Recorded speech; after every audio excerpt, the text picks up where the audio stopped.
All doctors to the ER. Do these guys have any idea what they are talking about? Get squared away. Spiritual. Get squared away. Emotional. Get squared away. Mental. Get squared away. Physical. The podcast that'll help you get squared away. The intro, the Dr. Dre intro. Do. Oh, really? Yeah, I have not heard that, man. You have to, you lying son of a bitch. I'll play it for you. I probably have.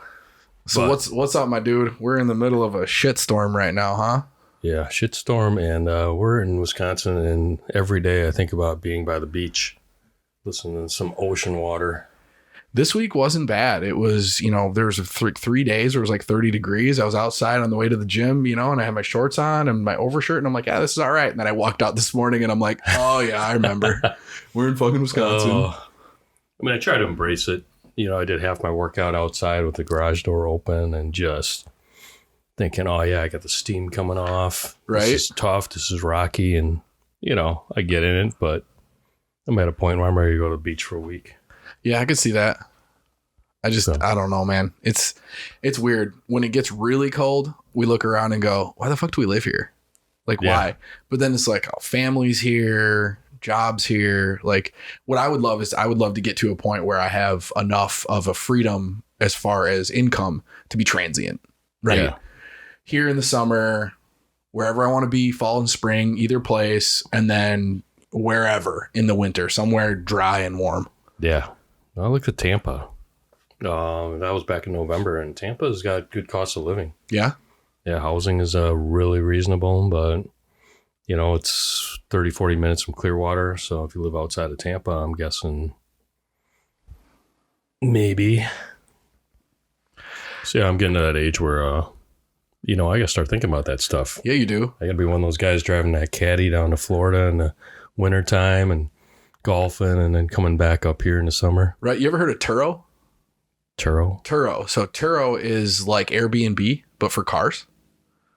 So you can Turo. Oh, I've heard that. Isn't that like for high-end cars and stuff? I don't know that it's specifically for high-end. I don't think you can probably have a piece of shit and Turo it, right? It's not like you're just going to Turo your Honda Civic.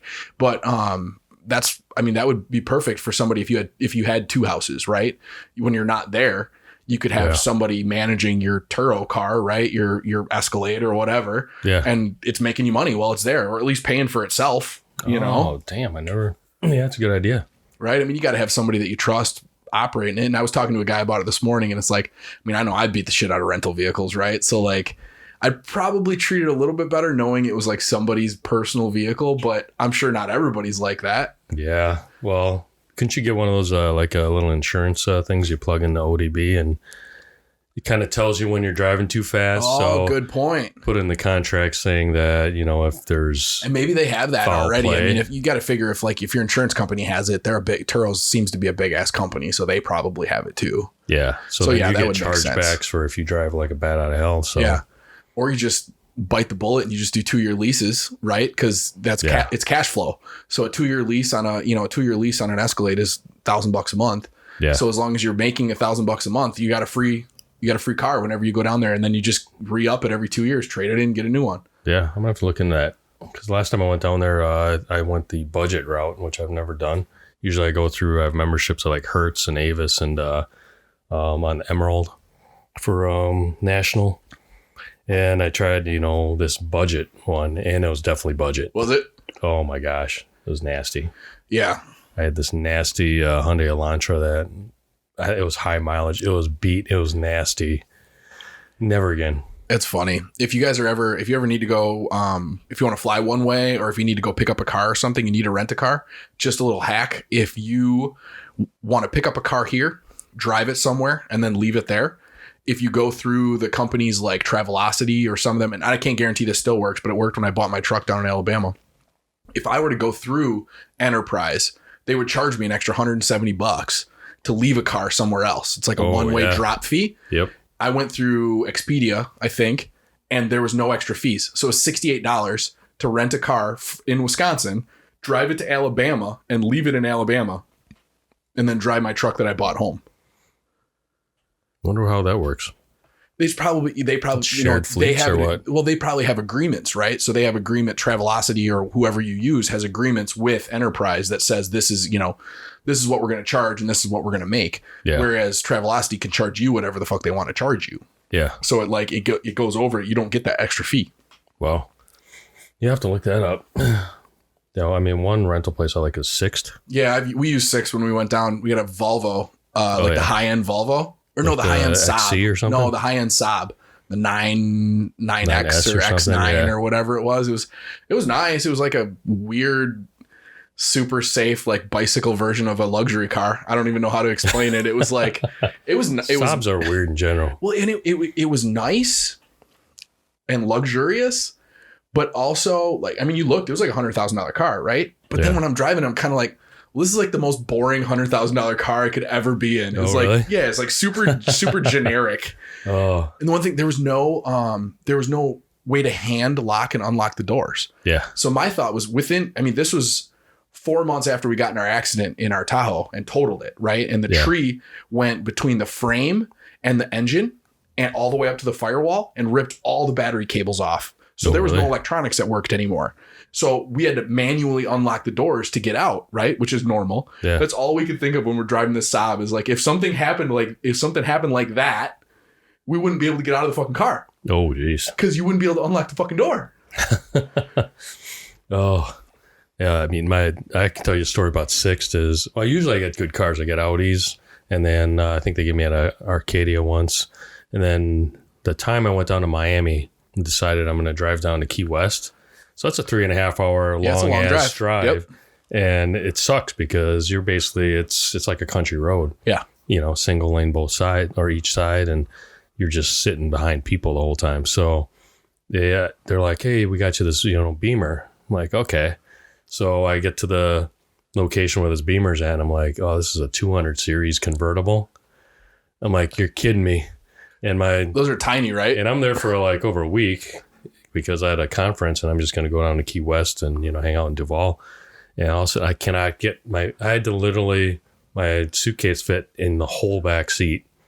And I had to push the driver's seat all the way back. And the problem is I couldn't drive with the top down because my head, in order for me to even see anything, I either had to duck or I had to look over the windshield frame. It was so bad. So I had to make that 3.5 hour drive down and drive around all week with that thing. You just had to lean it way back like a gangster. I know. Well, I couldn't get the seat any lower because of the suitcase. And if I sat the suitcase up on the passenger side, it'd look like I'd have this box human sitting next to me. I mean, it was pretty bad. It was like Arnold Schwarzenegger in that one movie. Don't mind me. I'm just driving down to the Everglades with this boxed human in the passenger seat. It was like, one step up from a smart car. So yeah, we made that drive in a Chrysler 300. So way nicer car. Nicer, but we made that drive, got there, checked into this beautiful, it was an Airbnb, but it was a condo. Yeah. Checked in, travertine floors, granite countertops on the beach, opened the door to the beach. It was amazing. Wow. And at the front desk, they go, oh, there's going to be a mandatory evacuation in the morning because of a hurricane or tropical storm coming in. So you guys, the roads get really busy about 7. So you're probably going to want to get up really early and get out of here. Oh, I'm like, so we just drove 3.5 fucking hours to what? Sleep in this nice room and then get up at 5 a.m. and drive 3.5 hours back. That was a fucking mess. And then we went to Bum Pee, Miami. Oh, really? Miami smells like bum pee. The entire town smells like bum piss. Oh, you just got to go a little further up to Hollywood. Yeah, apparently. Should have. Damn. Live and learn. Yeah. I mean, when I was down in Duval, the Hilton I stayed at was right on Duval Street. And I was like, I'm usually set up for a high floor. So they set me up on the 13th floor. And I was like, this place is packed, but there's nobody on this floor. I wonder why. So I go down to the front desk. I'm like, this is weird. You guys are busy, but there's like nobody on my floor. And then this gal looks at me. She's like, well, that's because, it's a haunted floor. I'm like, really? Nobody told me that when I got that. So, yeah, I'll have to, next time, I think it's a Hilton on Duval. Dude, I would totally stay in the haunted floor. Yeah, I mean, it was nothing. I stayed in that room. Yeah. And it wasn't like, No. Waking up in the middle of the night and, hearing music. No, that's bullshit. We'll get a bunch of nasty comments about this, but haunting's bullshit. Total bullshit. Yeah. I'll stay in haunted houses. Whatever. Let's go. You ever go on those like haunted tours? No, but we bought my daughter a book of Haunted Wisconsin that has all the different places in Wisconsin that are supposedly serious? haunted. Yeah. Yeah, I don't know. We'll have to do a separate show on that because I don't believe in that shit either. No, so. I don't buy it. Sorry. What else is new? The FDA lost a lawsuit this week. Yeah, lost one, but they retain another. Yeah. So the FDA told, I don't even know who was suing them. Ooh, Maya. What the heck? Martin's jamming. Fancy clothes, fancy cars. What in the world is going on here? I have no idea. Freaking Siri. Okay. All right, we're back. No more Maya. Siri went AWOL. So somebody was suing the FDA to release the 1,000-page or multiple 1,000-page packet that they got from Pfizer to approve the COVID-19 vaccine. Oh, yeah. And the FDA in litigation said... That was a 75 year. That was a 75 thing, right? year, yeah. So the FDA in litigation said that they could release the packet of information that they got from Pfizer in 75 years. I'm not exactly sure what the fuck is going to take 75 years. They actually had one old lady at the FDA that handwrites everything, and she was going to have to handwrite all 1,000 pages. But the judge said, you have 8 months. So that'll be interesting to see, because if you guys haven't listened to one of the more recent Rogan podcasts, the episode is episode 1756 with John Abramson. And I didn't listen to that one. It basically, he is one of the medical doctors that went through as a paid, not a witness, but a paid professional. What do they call that? Anyways, he went through all consultant. Yeah, I guess basically went through all of the data during the last few big pharma lawsuits, right? Because Big Pharma loses lawsuits. Everybody wants to think like Big Pharma is this special people that are here to save the world. They're fucking not. Read Gerald Posner's Pharma. Read this guy's book. They took studies for this drug, and I think it was Vioxx maybe. And they took studies. So let's say there was 1,000 people in these studies, and they administered this drug to them, and 3 people had heart attacks. I believe fatal heart attacks. So what they did is they decided that they would just exclude that group of data. And so they said, all right, well, clearly Vioxx doesn't work well in 55 to 60-year-old males. So we're going to pull all that data out, and it'll go from 1,000 per study to a 995 person study or whatever. And then Vioxx has no negative heart implications. And because when a drug is given to the FDA to get approval, the pharmaceutical company does all of the initial investigations, does all the initial science, and then they take that science and they review it, and then they issue a review of the science to the FDA. They don't give the actual science to the FDA. So the FDA gets a packet, whatever it is, that says out of 995 people, no one had negative heart implications. It doesn't say out of 1,000 people, 3 had negative heart implications. They can cherry pick what data they want to give to the FDA. They just have to give them enough to get it approved. So they have to show that it's viable. They don't necessarily have to show that it's more viable. And this guy has a ton of, I was going to say awesome stories, but realistically, they're awful stories. A ton of awful stories of this happening, the same exact thing. There was a drug that was supposed to be a comparative to a non-steroidal, an NSAID, right? A non-steroidal anti-inflammatory. And it was supposed to be better because their argument was it doesn't cause the gut irritation that an NSAID does. But out of 1,000 people, the gut irritation only happens in like 3 people. And out of 1,000 people that took this other drug, there was like drastic, like multiple people died. Oh. And so this got pulled. They had to pay, $9 billion or whatever it was, but they made $15 billion. So it's a game of profit. Like, can you still make $1 billion if you make $12 billion? It takes you $3 billion to make it, and you have to pay $9 billion. Well, I mean, guess those are zeros, right? That zeroes out, but you know what I mean? Yeah.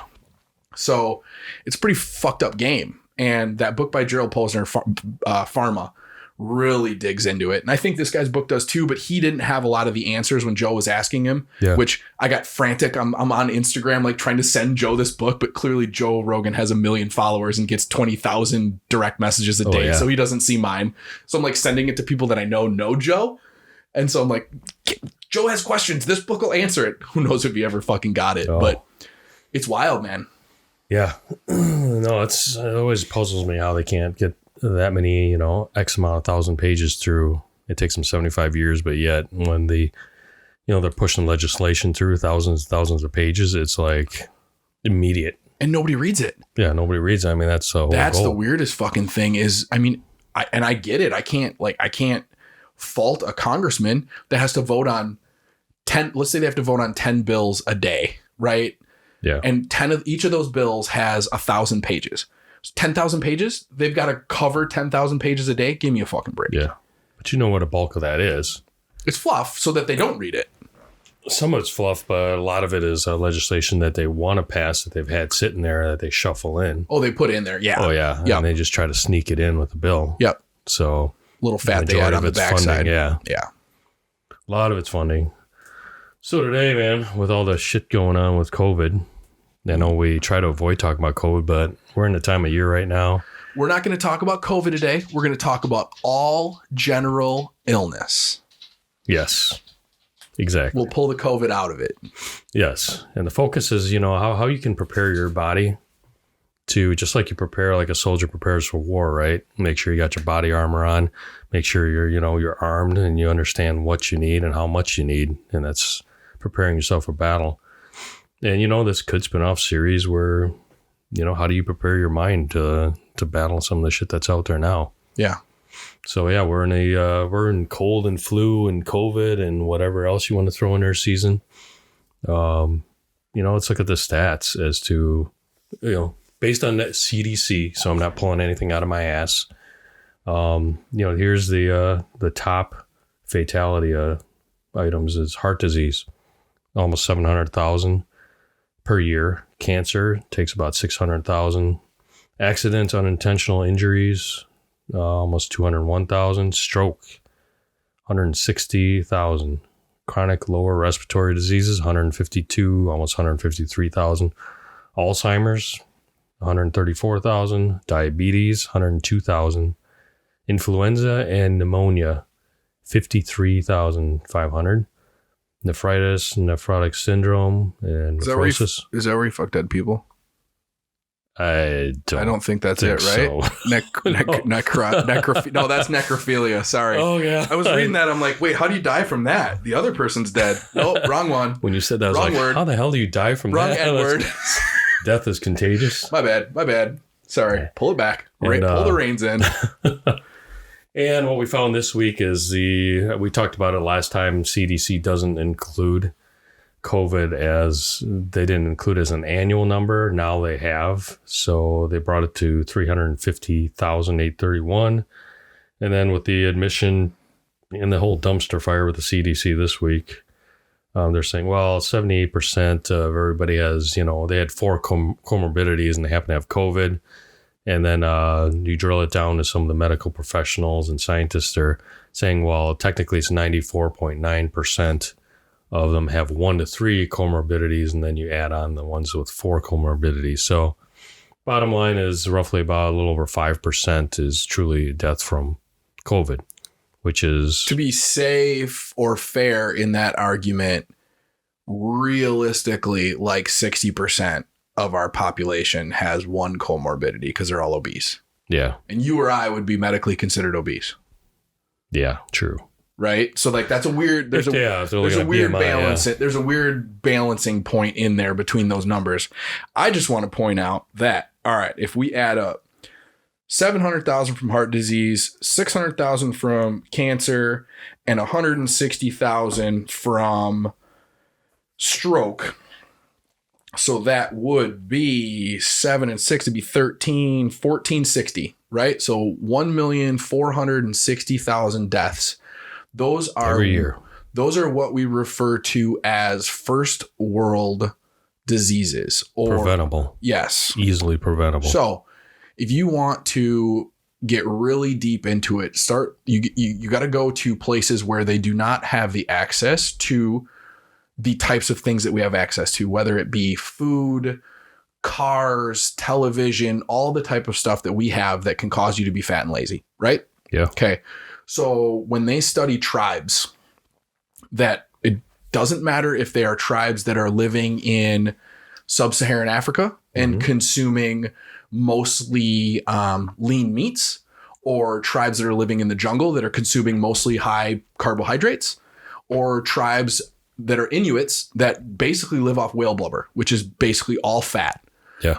None of these diseases are seen in those tribes until they are introduced to the Western diet and the Western way of life. Yeah. And from what we've seen, because this is one of the most interesting things for scientists to study, because they have a population of people that do not have something and then learn about something, right? So they'll go in and they'll do all of these studies, and they'll get all of these people's blood pressure and heart rate and nutrient panels and blood panels, and they get all of this stuff. And then they'll go back year after year after year. And what they're seeing is, once a population completely healthy, like the Maasai, are introduced to a Western diet and a Western way of life, within a few generations, all of these things start to show up. Pre-diabetes, type 2 diabetes, cancers, heart problems, all of this stuff starts to show up. Yeah. Yeah, that's crazy, because experience I've seen over the years is, places I've been to in South America where there's these, like, if you want to call them tribes or, kind of remote towns, they had these natural diets, and people would think they'd be like, wow, this is kind of unhealthy. Wild chickens and, things running around, and they're just gathering crap, and they have dirt floors and nothing that we have. They're just, you would think they have bad hygiene, but their teeth are like, I was just going to say, do you notice their teeth? Amazingly white. Yes. And healthy. Yes. And a few years later, they were introduced to, unfortunately, it's true, the brand is Coca-Cola. And Coke is like almost like cocaine down there. And once they introduced that, and they started introducing into these little grocery stores, like processed food, stuff out of packages and mac and cheese and all that garbage, all of a sudden you saw heart disease show up. You saw, cancer show up. You saw strokes and all these other issues. It's like, man, you started seeing obesity. And I put this on my Instagram this week as a quick story. It was basically just screenshots from some of my writing that I've done this week, because I'm back working. Back working on the book. And one of my absolute favorite ways to explain the difference between natural whole foods and processed foods is the burning of wood and the burning of cardboard, because they are the same thing. They are basically, cardboard is made from wood pulp that is processed into tiny, fine little pieces, and then basically pressed back together with its own natural glues. And then those papers are then pressed together and crinkled with an inner layer that makes like a corrugated cardboard. So cardboard is basically wood that's processed and added with a few chemicals. Which is right. Which is basically what processed food is, right? Yeah. Because you still have to get the food. The food has to come from something, right? So if you're making chips or ho-hos or, buns or cakes or whatever, those are whole foods that are processed to a specific level to where you can make whatever you want to make with them. Correct. You add in some chemicals and you bring it back up. So if you guys have ever burned firewood versus burning cardboard, you burn the cardboard, it lights on fire, and it burns extremely hot, like almost like molten fucking lava hot. And then it burns out. And then you put another piece on, it burns molten lava hot and then burns out. Whereas if you sit there and you try to light just a piece of firewood, it takes a while to light, and it burns for a long time, and it burns at a steady rate of heat. And that burning is the chemical reaction that releases the energy from the product. So that releases the energy from the wood, or it releases the energy from the cardboard. Now, that's the same as food. Calories are simply a measurement of units of energy that are in food. So if we eat 160 calories of a potato, just a regular white potato that's, let's say, baked or cooked in a microwave or whatever, 160 calories of potato, That potato has got to go into your system. Your body has to slowly process through the fiber to get to the carbohydrate, which is then processed as glucose and fructose. And then that energy is slowly burned because it's not just instantly hitting your system, right? So your body releases a little bit of insulin to process it, and it could maintain you for a long period of time with a steady level of energy. Versus if you eat 160 calories of, let's say, Gatorade, right? Yeah. Or sugar juice, even like let's even talk about fruit juice, right? There's no fiber. The glucose and fructose is instantly hits your system. Instead of having that 4 hours worth of energy hit your system over 4 hours, that 4 hours of energy hits your system in 20 minutes. Your body has to process all of that carbohydrates and it spikes your insulin. Insulin is a hunger hormone. Insulin is a fat storage hormone. Your body is extremely intelligent. So it doesn't just take that extra energy and go, oh yeah, let's use it all everywhere. It says, we're going to use what we need and we're going to store the rest. Well, your body stores energy as fat because fat is the most efficient way to store energy. If an efficient way to store energy was sugar, your body would save energy as sugar, but it's not. After you get your glucose stores full in your muscles, it saves it as fat. And that is my best way. So what's happening in these populations is these people's bodies are completely used to a natural whole food. They're eating generation after generation after generation. Natural selection is taking place. The healthier people that can process these whole foods better are reproducing more. They're making more kids and they're making more kids. So this is a population that has been completely picked to process these foods. And then they're giving processed foods. And we went for hundreds of thousands of years without having ample food stores. Right. So Right. when we came across anything that was very dense in calories, we would consume a shitload of it. Our body would store it and then it would use it throughout time. That's why we have the ability to store energy as fat. Okay. So their bodies want all of that. And then they get it and they get the dopamine hit and the epinephrine hit and the serotonin hit from all these processed foods. And then they want more. And then more and more and more. And then all of a sudden they have metabolic disorder. And metabolic disorder comes out in a lot of different ways. And part of it is type 2 diabetes. It's storage of a ton of fat. It's damage to the endothelial linings in the cells and in the blood vessels. It's all of these things that then cause all of these things that we're reading on the CDC facts. Yeah. I get off my soapbox. Sorry. I had to get that out there. But it's the scientific, the science Yes. behind what we're seeing. Yes. And yeah, I mean, I swear there's got to be some documentaries out there about that. Oh, there's that a ton maybe of them. go into, some of these villages and show what happens. Yeah, there's a ton of them. Because, I mean, if I would have had video back then in the day and be able to compare them and just show you guys, it's phenomenal what that does. And even that's how I started the business with the lotion, because it's not always just about what you dump in your body. It's also what you put on, because your body absorbs what you put on your skin. So, and it's getting tougher and tougher. So the product that I make is A3, which is advertised in the beginning of the thing. And the thing with A3 is that the ingredients that I put in, it's very minimal. It's basically 3 ingredients, but all of it, my requirement is that it has to be cold pressed. And the difference between cold pressed and what you're seeing a lot of, other products that are created like that out there is, let's say you have a coconut or something, you're trying to express oil. Probably not a coconut, but I'd say like an almond, right? Yep. So in order for you to efficiently get the most out of an almond, they're using hexane, which is extremely toxic, and it gets into that ingredient when they're expelling it. But it squeezes all the oils out of it, versus if you're cold pressing, you're going to waste some. But it's pure. You're basically putting pressure on it and time and liquid and just, getting the oils out of it. So everything that I have in that product has to be cold expeller pressed so that it's truly natural and your body isn't taking in any toxins. And that's a difference. I mean, I can say is like when I'm in Hong Kong and my mom has very limited choice of what she gets to buy. The shampoo that they get is shitty. I mean, it's propylene glycol, which is, an antifreeze, and then sodium lauryl sulfate, which is a degreaser, basically. And that's it. But it's cheap, right? Yeah. That's how they make it cheap. But that's all they have. So as a result, I mean, you don't have all these, old Asians over there that have luxurious hair. A lot of them, their hair is falling out, and that's, with my mom, that's kind of the same way. It's her hair's thinning out quite a bit. But that's, what happens when you process food. Which I would bet if you went into a lot of the villages where they still use a lot of the old methods and what natural Make soaps. their old soaps, yeah. Yeah, I bet it's a totally different level of health. Yeah, those South Americans, I mean, have beautiful, thick, glorious hair. And they're not, graying like crazy. It's just like, how do you get around that here? I don't know.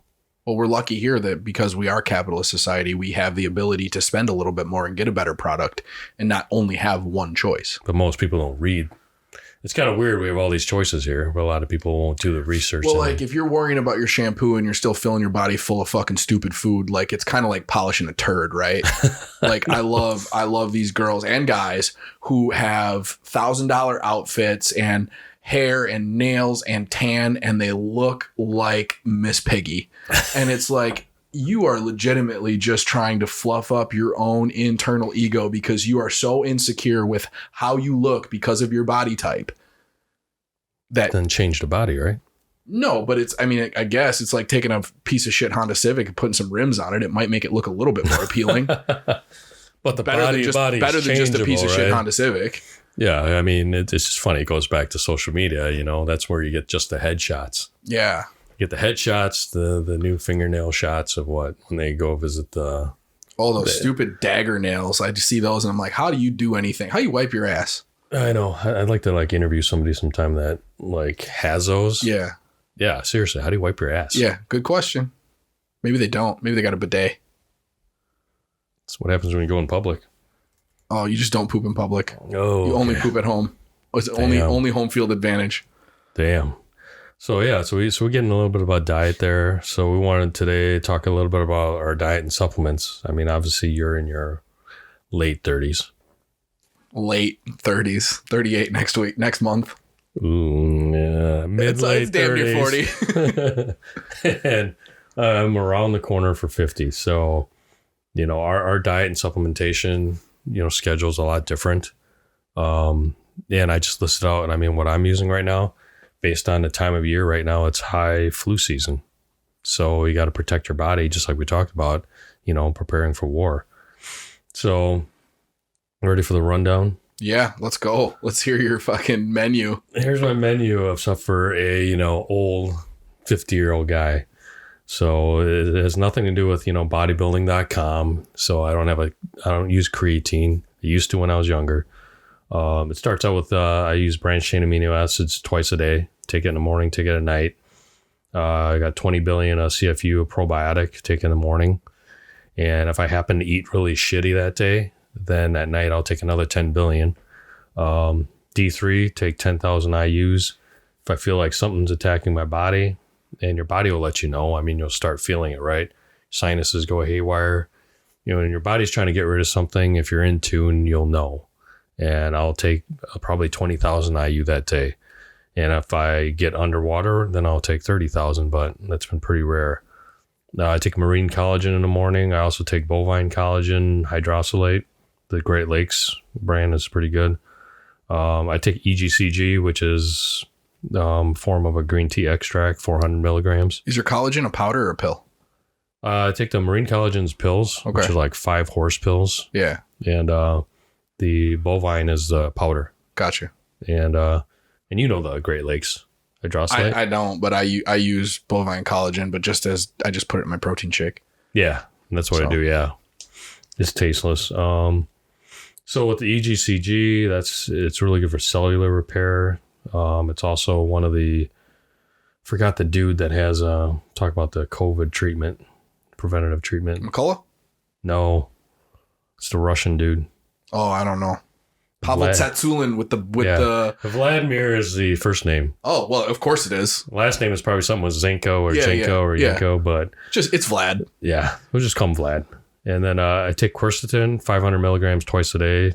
A pill in the morning, pill at night. Ginseng complex because I'm fucking Asian. For immune and balance, take that in the morning. Fenugreek, I take 1,400 milligrams because I'm an old dude and I got to keep Jesus Louises. I gotta stay young, bro. And the olive leaf, which is something I learned in the Middle East, is an awesome immune system booster. Also good for your heart. 750 milligrams. If I feel like my body's, struggling, then I'll double it up on a day. And the next one is something that, you got me thinking, researching on and I've been taking for a little over a week now, 50 milligrams of DHEA. And it really feels like it's balanced out because my performance in the gym is much improved. And DHEA is one thing I will tell you guys directly is reflected in your blood levels.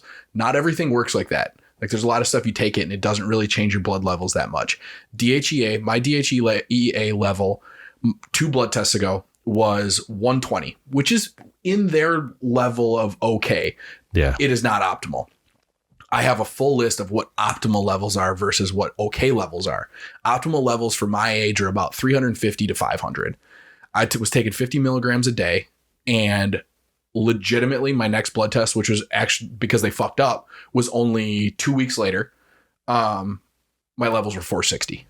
So directly altered my levels. Yeah. And I should get a second blood test just to see where I'm at. That's the best part about having a baseline is you can see what is affecting positive, what is affecting negative.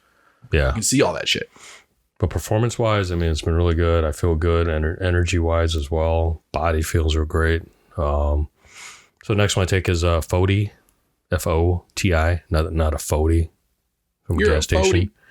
560 milligrams. It's to help you age. My Atlanta. This list are we getting close to the bottom of this list? Oh, we're getting close to the morning. This is just the morning. The morning, and considering some of the holy shit.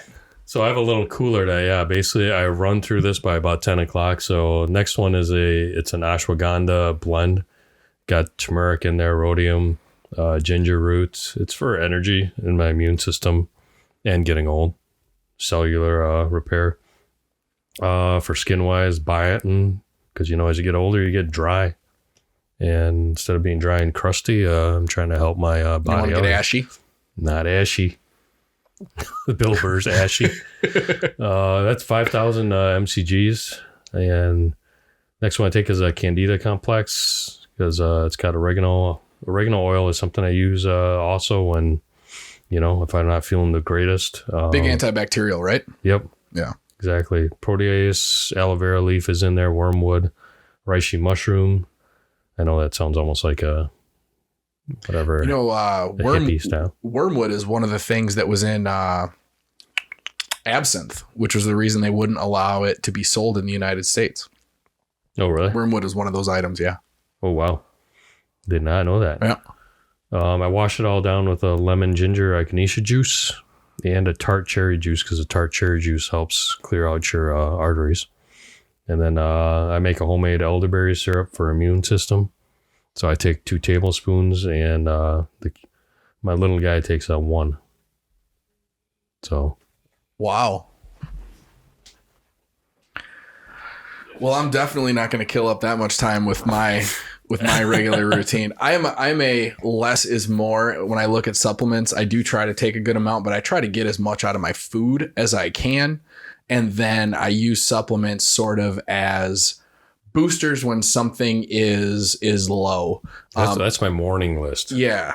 I'll give you my evening. You give me your morning. So I get up in the morning and I do a beetroot powder with 5 grams of creatine, L-arginine, and yohimbine. And that's all for the gym. Basically, it's not, I do it because the arginine and the yohimbine and all that does is works along with the pre-workout and increases basically your body's ability to get energy to the muscles when you need it. So that's all I do before the gym. And then I take a ZMK and fish oil at night. Wow. And that's the extent of my supplementation. Now I do intermittently do DHEA. I intermittently do a lot of other things depending on where I'm at. If I feel like I am getting, like you said, a little stuffy or I'm a little laxed, I will do vitamin D, vitamin C. I will do K2, some other things for the immune system, but I don't just do those daily. I try to get as much of that as I can from my diet. Now it's winter now, so I should start working D3 back in every day because your body makes D3 from the sun. We're in Wisconsin in the winter. We're not getting much sun and our body is not really creating much DHE or much D3. So I do need to get that back in on a daily basis, but yeah, that's pretty much my supplements. Damn. Well, let me roll with my evening one then. All right, let's see. Then I'll give you my in between. And the thing is everything on there I know. Most everything that you said I know, and I have read good science about. I just don't. It comes to a point of diminishing returns where I have to cut it off and be like, all right, I don't need 60 different things to take. If I feel like I need something, if I feel like I'm lacking, if I feel like I'm, joints start hurting, or I feel weak, or I feel tired, or I feel different things, then I'll work other things in. But yeah, well, my list was a lot shorter back in the late 30s. Yeah. But like I said, this is when you get this old, and for those of you that know me, I'm still active and hopefully pulling as much weight as I was when I was in late 30s and 40-year-old. So my evening, I take my fish oil. That's general 1,200 milligrams. I do take zinc at 50 milligrams on top of the ZMA that I'm taking with theanine. I take L-glutamine because it's good for immune system and repair, 1,000 milligrams. I take a Terrasis tribulus or Tribulus terrasis. I take a blend, so that's about 700 milligrams of tribulus. And that, when you're this old, you're worried about your test and trying to keep everything level. One of the biggest things with tribulus is it reduces the amount of testosterone that is turned into estrogen when you're eating a carbohydrate diet. Yep. If you are on a low carb diet or on carnivore or anything like that, don't take tribulus. It's a waste of money. Just so you guys know, when you're out there that's listening to this, if you do low carb, tribulus will do nothing for you. Yep. And for those that want to increase your test, guess what? Tribulus will never increase your test. You're just regulating your test with it. So I take a long jack, which is, got horny goat wheat in it, 1,000, /100. That's now is when I take my vitamin C, 1,000 milligram. When I'll tell you during the day, what I take. I also take hyaluronic acid at 200 milligrams for aging. And for immune system, again, I take super lysine by Quantum Health. I've always taken that. It's got garlic in there, lysine, echinacea, and propolis. Because a lot of times if I get a high fever or I get some kind of illness hits me, a lot of times I won't get any symptoms, but all of a sudden I'll get a cold sore. And they'll tell me that my body fought off something. Or if I actually do get sick, I'll end up getting a big cold sore at the end. I don't know if it's just like sign off. So what it is so the virus that causes cold sores is always in there, right? You never get rid of that. You always have that. It's herpes, but it's herpes simplex 2. This is triggered by... It's triggered by stress. So what happens is that virus is always sitting inside the fat lining in the cell. And it's always sitting there waiting. Basically, but your immune system is always fighting it off. And then when something stresses you out, either mentally, emotionally, or physically, like an illness, it has a chance to take over. And it takes over and it causes a cold sore. And that's why. It can be caused by physical stress, like fighting off an illness, or it can be caused by mental stress. Yep. No, I definitely agree. Most time for me, it's physical stress where I'm around people that have been ill or something, and then boom. I'm like, okay, I didn't catch it, but okay, body actually did kind of kick it out. So yeah, in between during the day, and this helps. I mean, for me to be remote helps me pace out all these supplements. So I use Element for hydration. It's basically a salty drink. Yep. I'll mix that this time of year. I'll mix that with Ester C or NRC, which is they don't use sugar. And basically it's like 1,000 milligrams of vitamin C, has some zinc in there.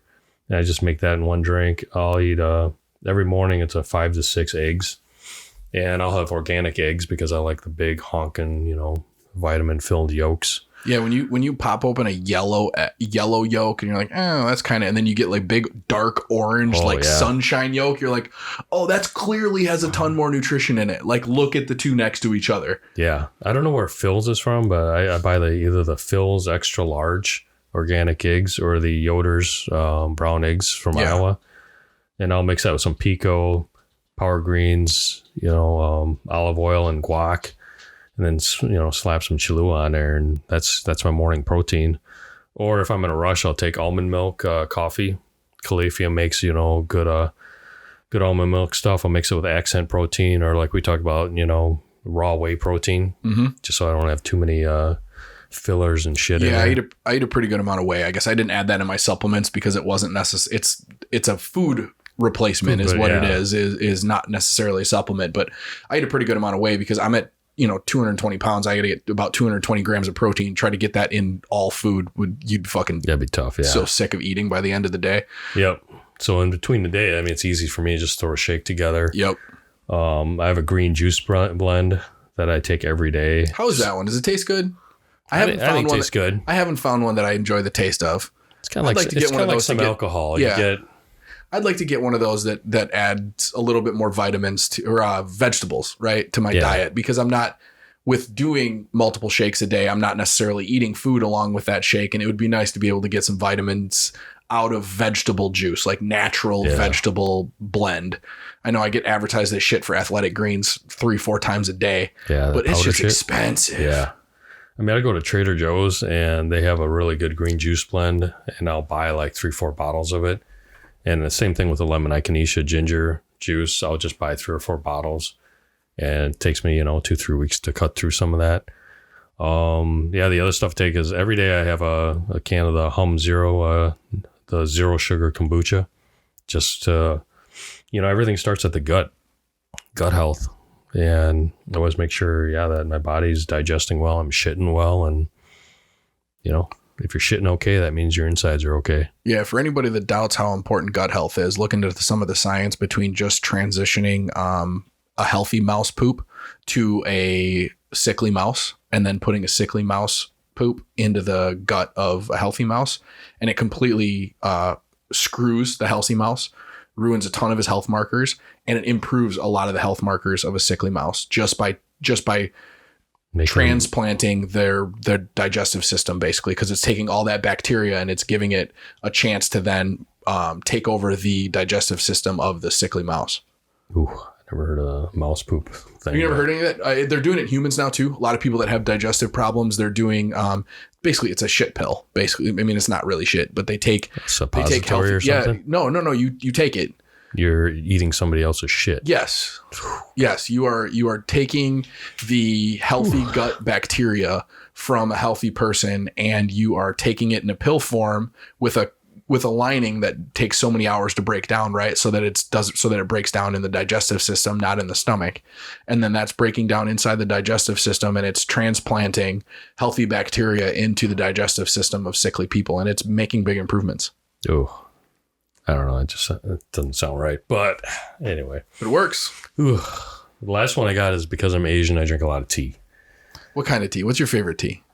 I like the fruity mango kind of, I'm a big fan of like the passion flower fruit. tea blends. Yeah. I like some good hot tea because I'm trying to not drink as much caffeine as I do. And it's nice to have like a warm tea in the afternoon versus a fucking cup of coffee. Yeah, right? They make David's Tea makes a lot of really good holders and whatever you call them, little thermoses that allows you to put some tea in the basket and just carry that around and suck that all day. Yeah, it's just it's part of a healthy lifestyle. Yeah, and like I said, I like some mint tea too. Mint tea? Mint tea. Oh, really? Mint tea's delicious. Yeah, I guess some of that's not too bad on the tea side. Yeah, I'm just not a huge mint fan. No. Mint's good for the digestive system. You got a sick baby, you let them suck on a peppermint stick. A peppermint stick? Yep. Clean it right up. Oh, okay. Yeah, not me, man. So that knocks out the supplements and kind of the diet. Yeah. Yeah, for sure. And go back and listen to my 5-minute rant about processed food versus whole foods. But like, I try to get as much as I can from real food, right? Yeah. Bananas, apples, oranges, carrots, any vegetable I can get my hands on. Berries are great because berries have a ton of nutrition in them and not a ton of sugar, versus a banana has a good amount of sugar. Now I still have a certain calorie count I have to hit in a day, so bananas are fine. Yeah. But meats, the better the meat source, the more vitamin it has in it, right? If you're eating a wild caught fish or a wild killed game versus a farmed chicken breast, it's going to have a ton more nutrients in it. And you just got to understand that there's certain macro levels that you need to hit as far as a certain amount of carbohydrates, a certain amount of fats, and a certain amount of proteins. But then there's a million different micronutrients, and there's some that we've never even heard of that are in foods that we don't even know. Yeah. And you have to eat the whole foods to get those. So what are your thoughts on the, well, here's two questions. Talk about being a vegan, getting enough protein sources. If you were a vegan trying to supply the amount of protein that you need, would that be possible? Me, personally, the amount of protein I need, it would take a lot of fucking work. Not saying you couldn't do it, but it would take a whole lot of work, because a lot of vegans you will see, because they go from a shitty diet to a vegan diet, if they're going to a healthy vegan diet, because there's also vegan Cheetos, right? So let's say they're going from a crappy American diet to a healthy version of a vegan diet. They're like, I feel amazing. But there's no saying that they wouldn't have felt amazing going to just a whole foods diet with meat and eggs, right? So we're going to go ahead and say that you could get the same from both. But then a year or two later, when a lot of the micronutrient deficiencies start to show up, that's when you'll see a vegan that has sunken eyes and light skin and low energy levels. And that's not saying it's impossible. There's a ton of vegans that know exactly what they're doing, and they've figured it out. They've figured out that they need specific green juices and specific fruit juices and all this other stuff, spirulina and all these algae and all this stuff to get all the nutrients that they would normally need to get from meat. And they can get it, and they live a perfectly healthy life. But you got to be extremely calculated. And that's where the harm comes in. Yeah. We have canine teeth, right? Like I'm touching my canine teeth right now. We have sharp front teeth, and then we have grinding back teeth. We evolved to be omnivores. Yeah. We didn't evolve to be carnivores. We didn't evolve to be herbivores. We evolved to be omnivores. Yeah. What about red meat? Red meat, from all the studies that I have read, if you guys want, you can go to Gary Taubes. He covers a lot of this, I think. No, wrong book. Gary Taubes is Why We Get Fat. The book is The Cholesterol Myth. That's what it is. So the cholesterol myth covers a lot of the science behind the damage of red meat. All of the studies that I have read that show any sort of damage from red meat does not take out processed meats. Processed meats would be summer sausage, beef sticks, hot dogs, bacon, all this shit. Venison sausage? Venison sausage has, it has nitrates and nitrites in it. And that's what the speculation is that causes the damage from red meat. So if you took those out, from the way the science looks, and science is, the best thing about science is it's always waiting to be confirmed or countered, right? But from the science that we have currently, red meat by itself, natural red meats, have no negative health benefits or have no negative health implications. Oh, that's good. It is processed meats that have negative health implications, but like anything, within reason, within balance is fine. Yeah. And it is more than likely the nitrites and the nitrates. Now, there is some speculation in the nutrition industry that high iron levels, because women bleed every month, right? Men don't. So if you eat a ton of red meat, you build up high iron levels. There's some speculation that has negative health implications on men that we don't see in women. But you can give blood once a year, twice a year, and it'll balance your iron levels out fine. Yeah. Yeah, I think we take probably red meat in 3-4 days a week. Yeah. And then, fish a couple days a week, and then chicken and turkey the balance. So it's just anybody that wants to argue the red meat stuff, I have blood work to show it. I will eat keto, which is a ton of red meat because you have to get fats, right? Chicken doesn't have much fat in it, and the fat that's in chicken is really shitty fat. Yeah. The fat that's in beef, especially grass-fed, even grain finished, but grass-fed beef, the fats are a much healthier fat profile, healthy fats versus bad fats. Yeah. I have blood work that shows cholesterol levels that are in the 911 level, right? If you look at total cholesterol. Oh, really? Yeah. But then you look at my LDL to HDL ratio and you look at my triglycerides, which are a much higher indicator for any sort of damage. And my LDL to HDL ratios are fucking gorgeous. A doctor would look at them and hug me. And my triglyceride levels are at the floor because I was not eating processed carbs. So I have blood work to show that while my total cholesterol is high, cholesterol is good. Yeah. When it's good cholesterol. It's bad when it's bad cholesterol. And my levels of good cholesterol were astonishing and my level of bad cholesterol was great. They were fucking super low. Well, and I was eating a ton of red meat, but it was healthy red meat. It wasn't processed meats, and I wasn't eating processed carbohydrates because it seems as though, from what I read, processed carbohydrates will raise triglyceride levels way higher than any sort of meats. Yeah. And here's the other one, bacon. Oh, so bacon has an abundance of salt in it, right? Like any processed meat. Yeah. And it has nitrates and nitrites. Now you can get nitrate and nitrite free bacon. So that's a positive. That's going to be better for you. That's what we get than regular bacon. But bacon is like anything else. I mean, look for the balance, grasshopper, the yin and the yang. Yeah. And bacon once in a while isn't going to fucking hurt you. Now, if you're eating a pound of bacon a day, yes, that's awful for you. Yeah. Awful. Yeah. No, we use it to flavor a lot of stuff. So, all that pork fat is good. Yeah. Especially when we're, we eat a lot of tenderloin. So you got to mix a little bit of fat in there. Otherwise. Yeah. That's why we go with the ribeye. My kids love tenderloin. I love tenderloin. My wife loves ribeye. Oh, yeah. She's a ribeye nut. Bone in ribeye. Bone in, bone out. Doesn't matter. Just you got to have that marbling, right? Yeah. But no, I mean, that's the thing is like pork fat. It might even be beneficial if you were to get pork fat that's just pork fat, right? Just lard, just natural lard versus bacon grease. Yeah. And they sell it right with the bacon side. Mm-hmm. So, all right, that kind of covers diet there. Talk about exercise. So what about the myth about cardio for fat loss? So this is where I will contradict a lot of the current mentality about this is gonna be diet also, but weight loss / fat loss is a very simple calculation. It is eating less energy than your body is using.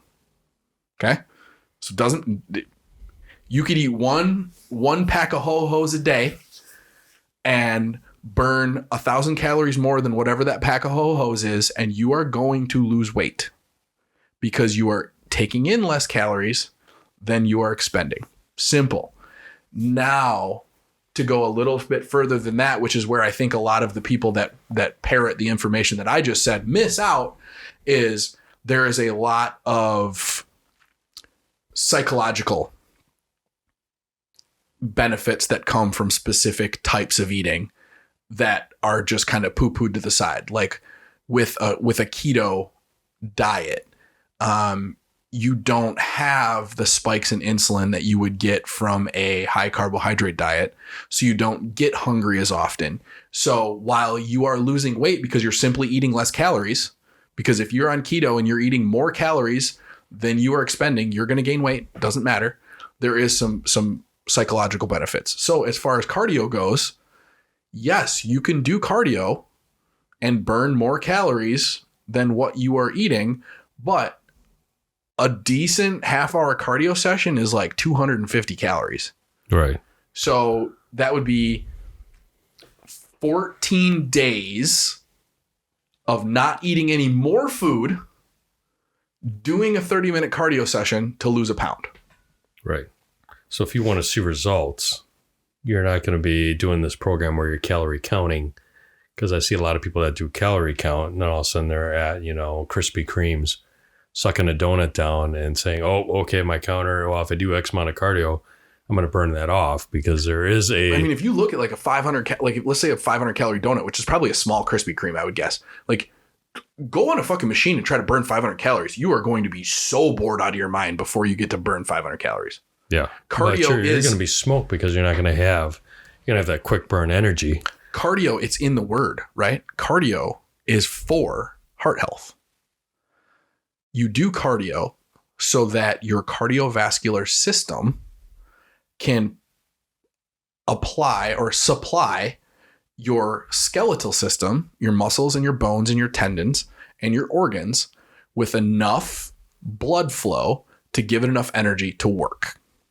Yeah. So if you only lift weights, you never do any cardio, and you don't strengthen your cardio system, it's pretty likely that you're going to be tough, but you're not going to be able to maintain any sort of elevated level for very long. Yeah.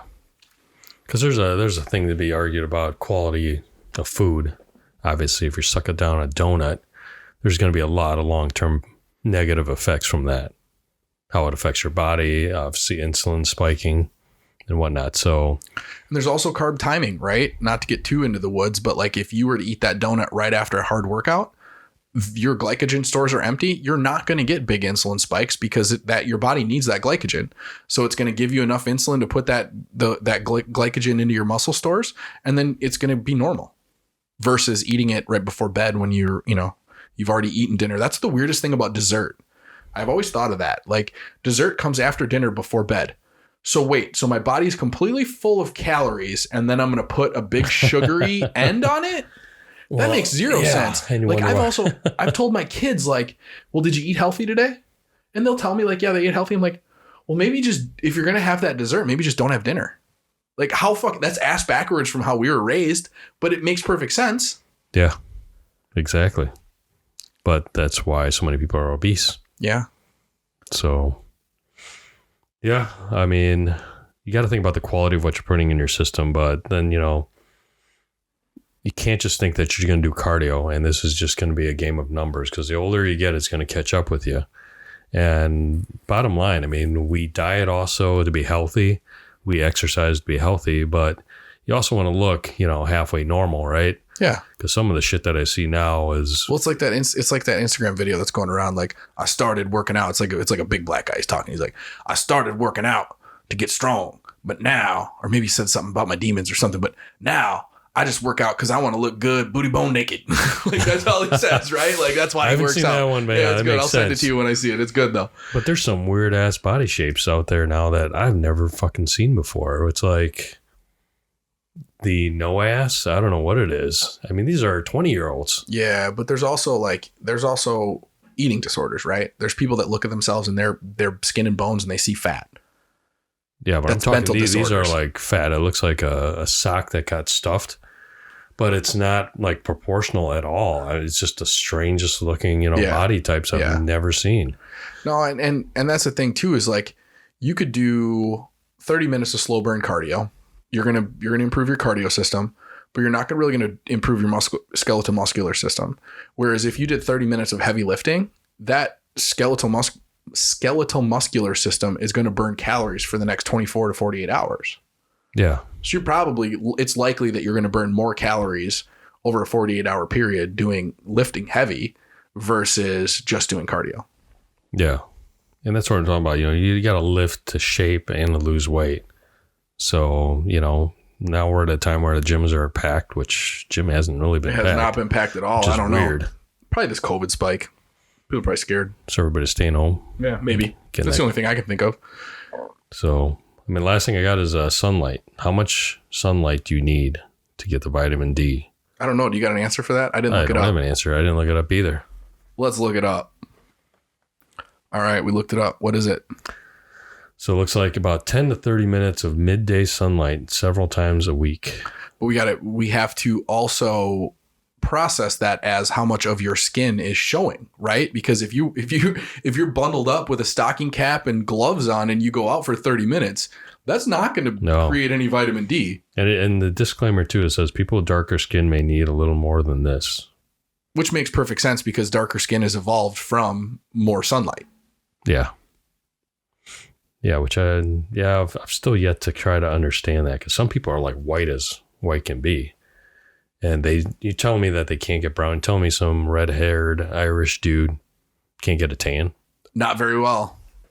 It's red and freckles. Damn. Yeah. No, and that's hundreds of thousand years, of evolution. They didn't need their bodies had so little melanin because they would only see sun for a little bit of a time. And melanin, I believe, seems to block some of the vitamin D characteristics. Well, it also blocks a lot of the damage that the sun does. So that's why through the center of the equator, if you look at the Earth, right? Yeah. The center of the equator, the closer you get, the darker the general people that were from there. Now, it doesn't mean that they didn't move there now, because 200 years, how long have we been flying or taking boats, right? Like 1500, 1600 is kind of when people were really transitioning, but not the way it is now. So let's say 700 years. 700 years, as far as generational evolution, is nothing. Whereas for 200,000 years before that, the people were generally staying put. You get a little bit of differences, but generation after generation after generation, you're staying put. That's why the closer to the equator you get, the darker the skin is. Yeah. So, I mean, that's what I got here for today. And that's, you got to prepare your body like, a soldier prepares for war. We go out to battle every day. We're exposed by all kinds of shit every day. So, I look at my Can you imagine the size list. of the backpack you'd have to prepare your body for battle? You'd be the guy you'd be the gear queer that's got all of his stuff in his bag. And he's like, I'm here. It's one shelf in I'm my just fucking kitchen, with you. man. I'm just fucking with you. But, I know I always talk about, being Asian. You'll probably younger, outlive me. It's cool. I'm picking on you now. You'll be laughing at me like, haha, you're laughing at my supplements while I'm in my grave. I just got to keep up with you guys. Right? All right. I think that is a wrap. I hope you guys got something out of that. If you have any questions, shoot us an email. If you want to tell me I'm wrong on something, which I'm totally open to being wrong. I've been wrong on a ton of shit in my life. Just let me know. Bye. Good. Out.